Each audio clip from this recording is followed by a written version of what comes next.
What's up, guys? It's Coach Gaglione here, and today it's a very special day because I'm reviewing my last decade of training. It's our 10-year anniversary for Gaglione Strength as a company, so I wanted to take a trip down memory lane and review some old footage. So last couple of clips, as you can see, I'm at the World Gym in West Babylon, Strong Island, New York. Got some of my old training partners there. We got Frank D'Angelo back spotting. Frank was somebody that I worked out with a long time, helps kind of get me started with some of the West Side methods and some equipped lifting. World Gym was a really cool place because we had a lot of lifters. We had some strongmen there. We had some bodybuilders, power lifters, and you can see here also there was a period of time. 2011 was actually the only year I did not compete. So one of the in powerlifting. So I did elect to do some kettlebell competitions because it allowed me to train by myself. I didn't need a spotter for that. I actually ended up dislocating my shoulder doing some kettlebell lifting, so I did end up stopping and going back to powerlifting after rehabbing my shoulder, partially torn my rotator cuff. But nonetheless, I was always interested in trying new things. You could hear him flipping the 600-pound tire at my buddy Zach Evanes's gym at the Underground Strength in Edison, which was the original Underground Strength location. And yeah, I tried kettlebell lifting. I've done some strongman competitions. You saw me doing some strongman training at Synergy Athletics. This was the first time I did 7 plates aside on, this is I think the Mastodon squat bar. It's a 690-pound squat, which was a PR at the time. And yeah, World Gym was great because it had some great equipment. It was one of the only gyms at the time that had a monolift, and it was just kind of cool. The powerlifters were still kind of stuck in the back corner. But that's kind of like where I got my start, started to get introduced to equipped lifting. And this was when I made my first trip up to Columbus, Ohio. I trained at Elite FTS and as well as Westside Barbell. I got to learn on this particular day. I was getting some coaching from Matt Krzyzewski at the time, who is a former all-time record holder in the 220 class.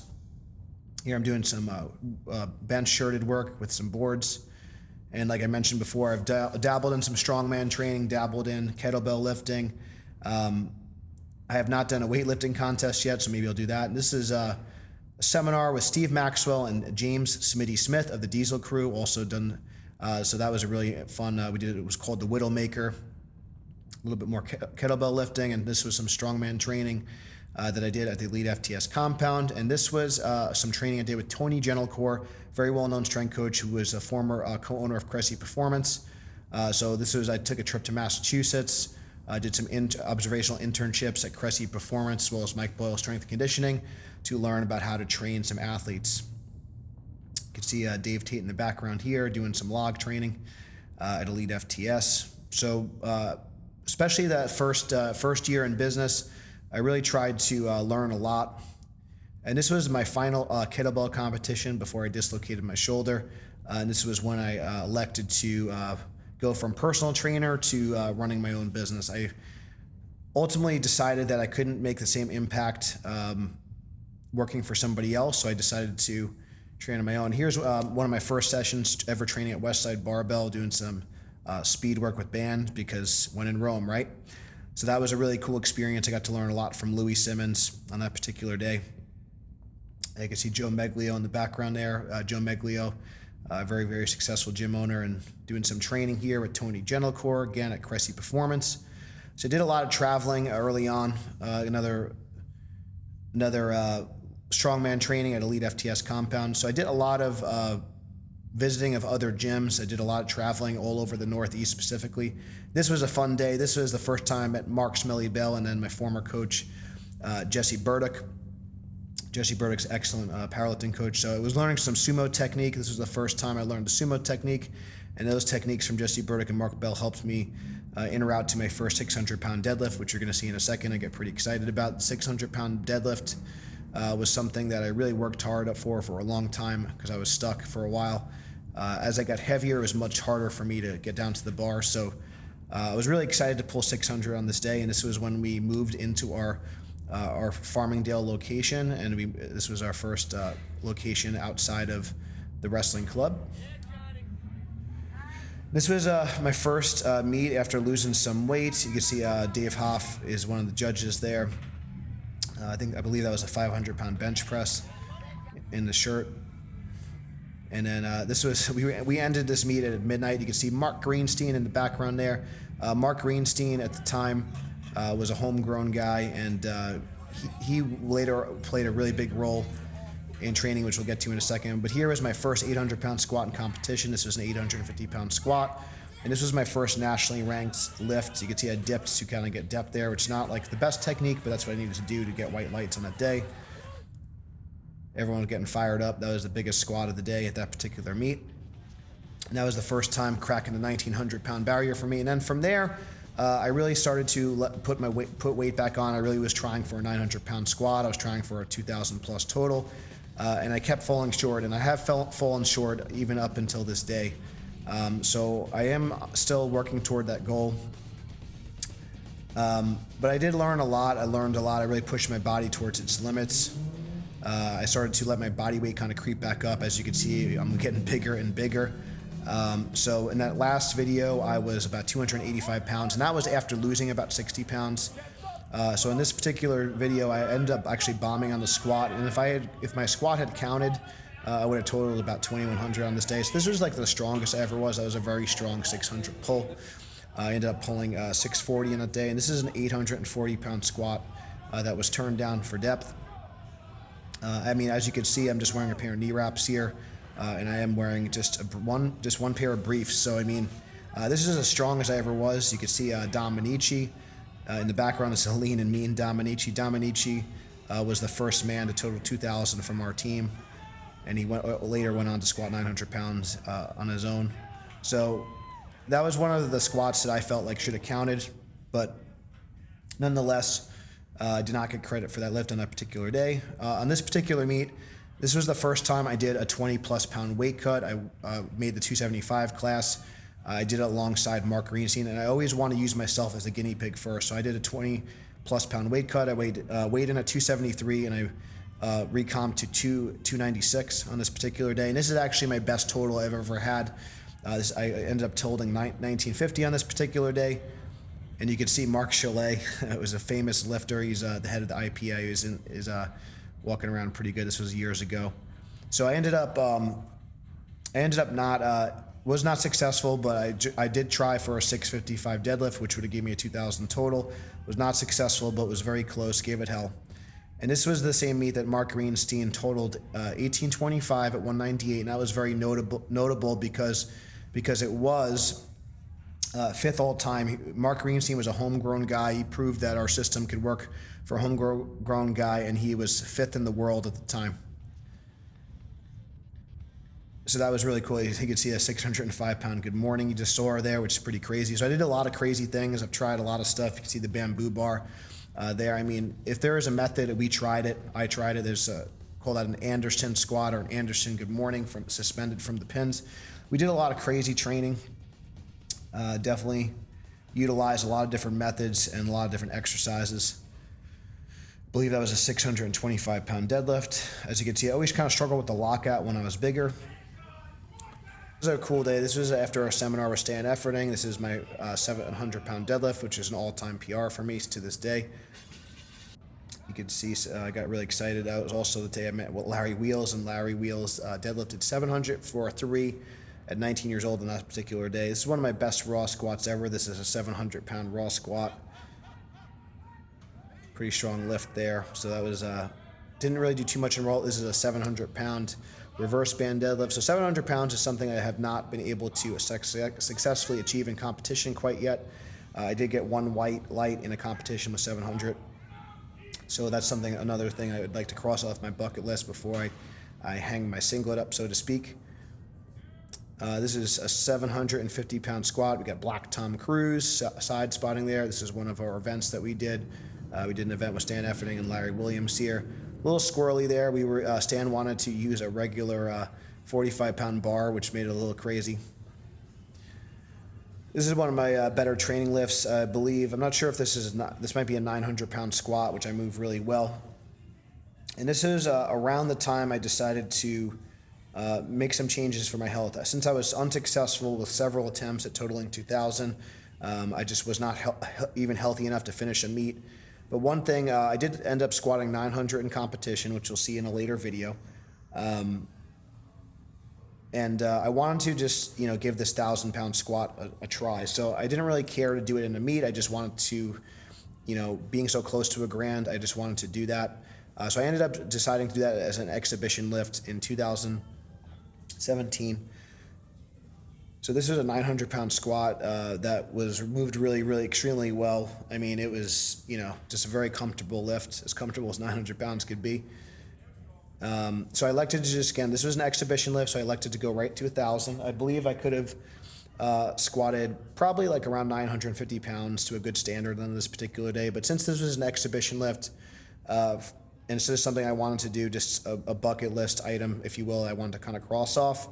I did cut the squat a little bit high, and I did just wanted to, obviously stand up. I didn't want any of the spotters to get hurt or anything like that. But I just wanted to put 1,000 pounds on my back and give it for a ride, and I did just that. That was something that was really important for me personally, to kind of let that super heavyweight, the super heavyweight gags kind of, just to kind of, leave that kind of identity behind and just be okay with, just moving forward with my health. You got Jose Martinez and Nick Vokes in the back over there, and we got David Ng. David Ng was a 4-year starter for Harvard, one of our longtime members. He was also a 2-time county champ out of Plainedge, New York. We got Jose Martinez. Was a silver medalist at Arnold last year, 600-pound squatter and deadlifter as a lightweight lifter, very accomplished lifter. Another homegrown guy. Nick Vokes also did well at the Arnold as well. Was a qualified elite at 148. So I was pretty pumped to do that. I just wanted to kind of show people what's possible, and at this point I felt like I took my body as to its limit. I mean, I got my weight back up to around 335 pounds to squat 900 in competition. On this particular day, I actually did lose some weight, which is kind of crazy looking at myself, because this is actually not my heaviest. So I definitely put some muscle on, but I got a little bit leaner. And at this point, I just was able to kind of truly start my weight loss journey. And then from there, I set on a quest to, the first stop was to get under 300 pounds again, and then first compete in a 275 class. Once again, which you'll see in a little bit. From there, it was just, I elected to actually do a deadlift-only meet. I wanted to just get away from the squat, get away from the bench press a little bit. I knew my deadlift leverages would improve, because my best deadlift, when I hit that 700-pound deadlift, I was about 285, 290 pounds, so I was probably a good 20, 30 pounds lighter than I am in this particular video. So I knew that I can kind of still scratch the itch of being strong, still compete. And I elected to not compete in the squat or the bench press or full meet until I made the 275 class. So I elected to sign up for a deadlift-only meet in Ohio. So this was also another cool day. This was when we had Ray Williams here, for one of the most accomplished raw lifters of our era. Ray squatted 1,052 on this day, I believe. And I tried to hang with him as long as I could. I ended up hitting an all-time PR of a 705 squat, as well as a 750 squat in knee wraps. So pretty good day for the team. This was a lot of good energy, and it was just really cool to lift alongside one of the greatest powerlifters of our era, in Ray Williams. So that was pretty cool. So this is the meet I talked about. This is when I elected to do a deadlift-only meet in Columbus, Ohio. And this was a Lexan meet, and they do a lot of the XPC tournaments and things like that. So I believe this was probably around a 585 opener or so, and I think I elected to go to like 625 or 635. So that was a strong lift for me. Good start there. And again, the reason I wanted to start off with this deadlift-only competition was to just build some positive momentum and still kind of scratch the itch and still kind of compete in powerlifting, but while still getting healthier. And I knew my deadlift leverage would improve. So this was a good, strong second attempt for me. Good lift here. And then I elected to go to 660 pounds, which would be an all-time PR. In a contest. Again, I've never done 700 in a meet, but I wanted to hit an all-time PR at the lower body weight, and just to kind of prove that I could still get stronger. You can see I'm kind of talking myself into the lift here. I'm visualizing myself, my setup, I'm visualizing my technique, the execution of the lift, and I'm getting a little fired up with some ammonia there. This was a big step for me, just to prove to myself that I could hit an all-time PR and still lose some body weight. This was a very big, I would say this is one of the more important moments in my weight loss journey. You can see I got the 300s on there, which is pretty cool. So, you know, not my best pull ever by any means, but I was pretty fired up. And one of the things I want to showcase to some of the newer lifters, I always show gratitude and shake the judges' hands, win, lose, or draw. It's really important to show good sportsmanship. So we had a couple of things are out of order here, but this is one of my meets at 220. So at this point, I kind of elected to set a goal of squatting 800 pounds in 6 weight classes. And at this particular meet, I was unsuccessful. I did squat 777 in the 220 class. This is at my old coach Jesse Burdick's meet. You can see I just couldn't quite finish it. And on this particular day, it just didn't really go smooth for whatever reason. I can't really pinpoint anything, but I ended up hurting my shoulder. I didn't quite get I ended up bombing on the bench, so I kind of had to go back to... Anyway, I did 738 in my first, smoked it, 777, which is a 7-pound increase from my last meet at 242. It's an all-time PR at this body weight. And so then I kind of set this goal because, again, to my knowledge, I don't think any other man in history, to my knowledge, has squatted 800 pounds in 6 weight classes. And I figured, you know, that'd be a great goal. Even if I can't hit all-time PRs, I could still kind of chase something, and it could mean something for me and kind of give me a good positive focus, or I could still kind of focus on getting healthier and still kind of scratching the itch and enjoying powerlifting competition, because it's been something that's brought me so much joy and a good positive focus in the gym. One of the things I think that newer lifters, I think, can appreciate is when you sign up for a contest, your training gets very serious. You can see Eddie Cohen's the head judge there, and unfortunately I was not able to get a successful bench in front of him on this particular day, but you know, sometimes you win some and you lose some. I think one of the things I kind of learned here was that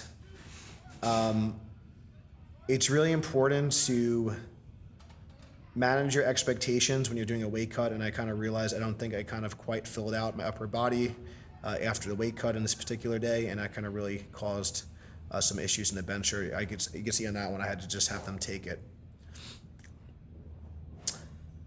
But I did come back stronger. I did come back, and I think I ended up pulling 611 on this particular day, so it just wasn't a great really outing at all, but did have some fun. I did get to coach at this meet the next day. One of the lifters I worked with a long time, Michael Hernandez, really accomplished 148 lifter. In the Masters class, got a couple of records for his age group. And couldn't quite squeak out 650, but this was close. This was, you know, again, that would have been notable just because it would have been my second all-time best pull in a meet. So this is another angle of the 1,000-pound squat, which I did as an exhibition lift. And here are some of the squats. This is 800 pounds in the 198 class. I had a very big cut. So that was, I think, my opener, and I believe this is the 800-pound lift. That was really cool. I was really pumped to hit that lift. I'm using wearing the West Side barbell flame beanie as a little homage. So at this particular point, I ended up going up on a third again just to try to get on the all-time rankings list. But I was pretty spent after that 800, to be honest.